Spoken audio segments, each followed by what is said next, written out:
गुरु गीता का ये सूत्र कहता है, नित्यम ब्रह्म निराकारम बोधयेति परम, सर्व ब्रह्म निराभासम दीपो दीपांतरम यथा।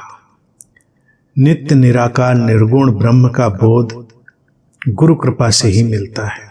जिस तरह दीपक से दीपक जलता है, उसी तरह से गुरु और शिष्य के अंतस में ब्रह्म ज्ञान की ज्योति प्रज्वलित होती है।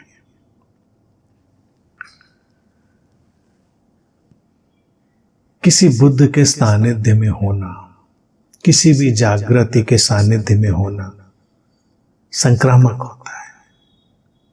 तो ये बात अच्छी है, बड़ी ही सुंदर है, और प्रत्येक साधक को स्मरण रखना चाहिए कि हमारी संगत का, हमारे संग साथ का हमारे ऊपर असर पड़ता है।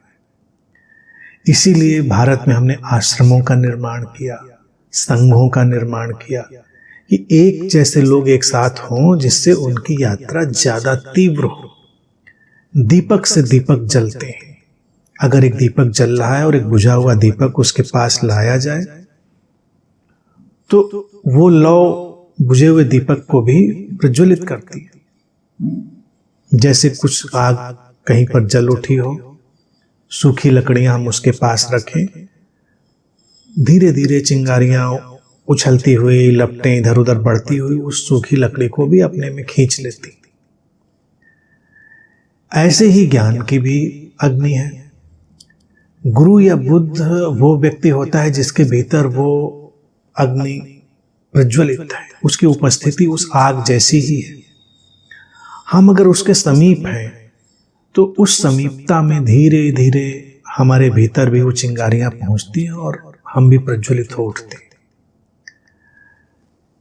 सूत्रों में भाषा अक्सर ऐसी पुरानी जो उपयोग कर ली जाती, गुरु ऐसा करता है, गुरु कृपा करता है। नहीं, करने वाला कोई नहीं, गुरु है ही वो जो ये जानता है कि करने वाला कोई नहीं, बस एक ही स्रोत है जिससे सब कुछ घट रहा है।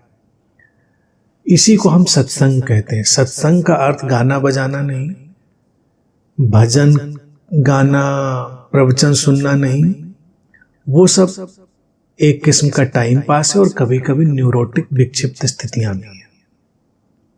सत्संग का एक ही अर्थ है, जहां ज्ञान की अग्नि प्रज्वलित हो वहां बस मौन ठहरना। तो दीपक से दीपक जैसे जलते हैं ऐसे ही हम भी जल उठते हैं। ये बात है। सूत्र कह रहा है गुरु ऐसे ही दीपक या ऐसी अग्नि की तरह है, उसकी समीपता में, उसके सानिध्य में बस रहो और धीरे धीरे वो ज्ञान हमारे भीतर भी संक्रमित हो जाता है, वो लपट हमको भी पकड़ लेती है। और जब आग जलती है किसी के भी हृदय में तो आग और आग में भेद नहीं होता। अर्थात जैसे ही ज्ञान किसी के भी अंतस में प्रवेश करता है, द्वैत समाप्त हो जाता है। द्वैत ज्ञान और अज्ञान के बीच में ही है।